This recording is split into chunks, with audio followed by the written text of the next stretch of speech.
pour moi, la définition du culte, souvent, c'est des disques qui n'ont pas forcément été très appréciés au moment de leur sortie.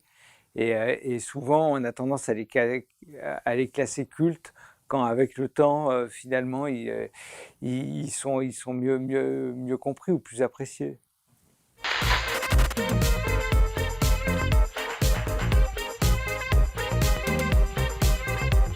Le premier film qui m'a vraiment marqué, c'est un film tchèque que j'ai vu quand j'avais 5 ans à la télévision. Et ça s'appelait en tchèque, je crois, Automat na praní. Et en français, c'était traduit Les Chevaliers des Rêves. Et c'était des enfants dans un parc d'attractions, ils montaient dans une fusée. Et ce film m'a beaucoup influencé à l'insu de mon plein gré, en fait. Parce que c'était très onirique, il y avait une machine qui faisait des sons, enfin voilà. Et j'ai mis beaucoup de temps pour le retrouver. Malheureusement, quand j'ai retrouvé l'auteur, le réalisateur, Joseph Mincava, venait juste de mourir. Mais on avait pu le rediffuser à la télé, etc. Bah, dans les BO, comme mon album s'appelle Rêve Capital, je pensais pareil à quelque chose lié un peu enfin une forme de rêve. Il y en avait une qui m'avait beaucoup plu, c'était la musique de Miklos Rozsa pour Providence d'Alain Resnais. Et j'avais vu ce film assez jeune.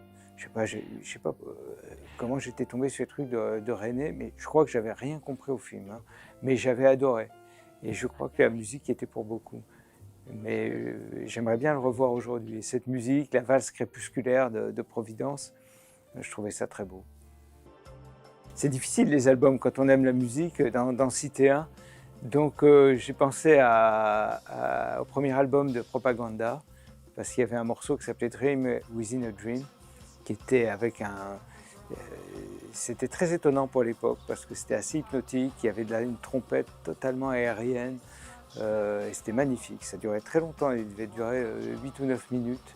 Et je trouve que c'est un morceau que j'ai énormément écouté à l'époque et j'ai toujours beaucoup de plaisir à entendre.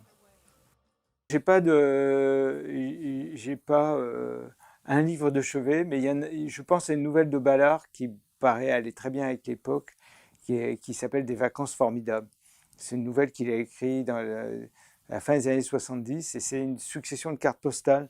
C'est une Anglaise qui part en vacances, qui envoie des cartes postales à une amie restée, je sais pas, à Birmingham. Et en fait, elle raconte que bon, ils sont super contents, ils ont gagné ces vacances aux Canaries. Et puis, au bout d'une semaine, elle dit bah, je suis triste qu'on doive repartir le week-end d'après. Et puis après, elle dit bah, comme tu as vu, les vols sont suspendus, donc on reste, mais l'hôtel, ils sont vraiment adorables. On peut rester pour le moment. Et puis 3 mois après, bon, bah, il n'y a toujours pas de vol. Et c'est un peu le prisonnier, c'est-à-dire qu'en fait, on se rend compte au fur et à mesure que tu as des populations entières d'Europe qu'on amène là-bas, et c'est comme une espèce de camp de travail, mais où les gens ne travaillent pas, en fait, et toutes les personnes qu'on juge inutiles, on les met dans une espèce de camp de loisirs dont ils ne peuvent pas s'échapper.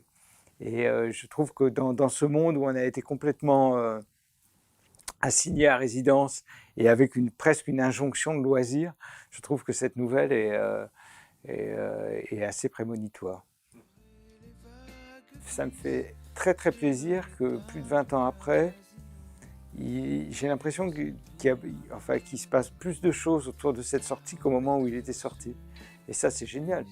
Enfin, je trouve ça hyper... moi, ça me touche énormément.